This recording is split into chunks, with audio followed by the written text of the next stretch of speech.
Hi friends, ఊహించండి మీరు ఒక అంతరిక్ష నౌకలో ఉన్నారు. మీ కంటి ముందే ఒక గ్రహం కనిపిస్తుంది. అది కూడా భూమిలాగానే దాదాపు అదే పరిమాణంలో ఉంది. ఆకాశం కూడా అందంగా మెరిసిపోతుంది. కానీ ఆ అందమైన గ్రహంలో అడుగుపెట్టిన మరుక్షణమే మీకు మృత్యువు స్టార్ట్ అవుతుంది.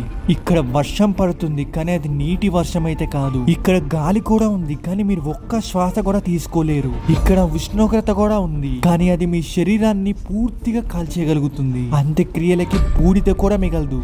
ఈ రోజు మనం మన సౌర కుటుంబంలోని నిజమైన నరకాన్ని దర్శించుకోబోతున్నాం. దాని పేరు వీనస్. రాత్రిపూట ఆకాశంలో చంద్రుడి తర్వాత బ్రైట్ గా మెరిసిపోయేది వీనస్ ఒక్కటే. వేల సంవత్సరాలుగా మనుషులు దీన్ని చూసి ఆశ్చర్యపోయారు. ఒకప్పుడు శాస్త్రవేత్తలైతే వీనస్ పైన అడవిలు ఉండేవేమో అనుకున్నారు. ఇంకా కొంతమంది అయితే దీన్ని ఎర్త్ ట్విన్ అన్నారు, అంటే ఎర్త్ యొక్క తమ్ముడు.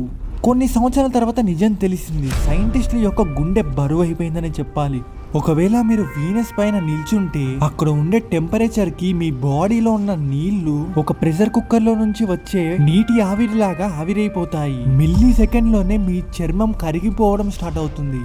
మీకు నొప్పి తెలిసే లోపే మీ చర్మం మీ ముందే కరిగిపోవడం స్టార్ట్ అవుతుంది. మీరు మీ చేతుల్ని చూసే లోపే మీ చేతులు ఎముకలు బయటకు వచ్చేస్తాయి. మీరు ఆ ఎముకల్ని చూసి ఆశ్చర్యపోయే లోపే మీ కనుగుడ్లు కూడా ఆవిరైపోవడం స్టార్ట్ అయిపోతాయి. అప్పటికే మీ బాడీ పైన ఉన్న జుట్టు మొత్తం కాలిపోయి ఉంటుంది. కొన్ని మిల్లీ సెకండ్స్ తర్వాత మీ స్కెలిటన్ బయటపడి అది నల్లగా మారిపోతుంది.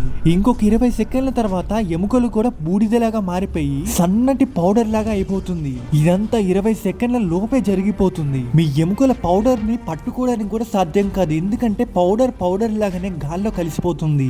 అక్కడ ప్రెషర్ డిఫరెన్స్ చాలా ఉంటుంది కాబట్టి. ఒకవేళ మీరు మంచి స్పేస్ సూట్ వేసుకొని కష్టపడి అక్కడ నిల్చున్నా కానీ ఆకాశం వైపు చూస్తే మీరు భూమి మీద ఉన్న నీలి రంగులో ఆకాశం మాత్రం అక్కడ ఎక్స్పెక్ట్ చేయొద్దు. అక్కడ పడే వర్షం నీళ్లు కాదు, హై కాన్సన్ట్రేటెడ్ సల్ఫ్యూరిక్ యాసిడ్. ఇది కనుక మీద పడితే ఎంతటి మెటల్ అయినా హోల్ పడాల్సిందే. కానీ అదృష్టం ఏంటంటే ఇది నేల వరకు చేరే లోపే అక్కడ ఉండే టెంపరేచర్ కి ఆవిరైపోతుంది. అండ్ ఈ వీనస్ లో ఒక్కరోజు గడవాలంటే మన భూమి పైన 365 రోజులు అవ్వాలి. ఒకప్పుడు వీనస్ కూడా మన భూమి లాగానే స్వచ్ఛంగా ప్రశాంతంగా ఉండేది. కొన్ని కారణాల వల్ల అది పొల్యూషన్ అయిపోయి ఇలా అయిపోయింది. అంటే మన భూమిలో కూడా గ్లోబల్ వార్మింగ్ పెరిగితే మన భూమి కూడా వీనస్ 2 అవ్వచ్చు. నిజం చెప్పాలంటే ఆల్రెడీ స్టార్ట్ అయింది. మీరు గమనించండి, ప్రతి సంవత్సరం ఎండాకాలం రాగానే పోయిన సంవత్సరం కన్నా ఈ సంవత్సరం కొద్దిగా వేడి పెరుగుతా వస్తుంది.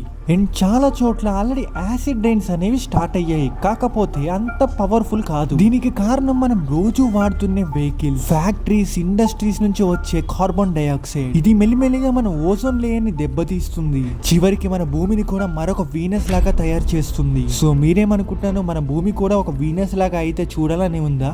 కామెంట్ చేసి చెప్పండి. మన ఎర్త్ ని మనమే కాపాడుకోవాలి. Thank you for watching.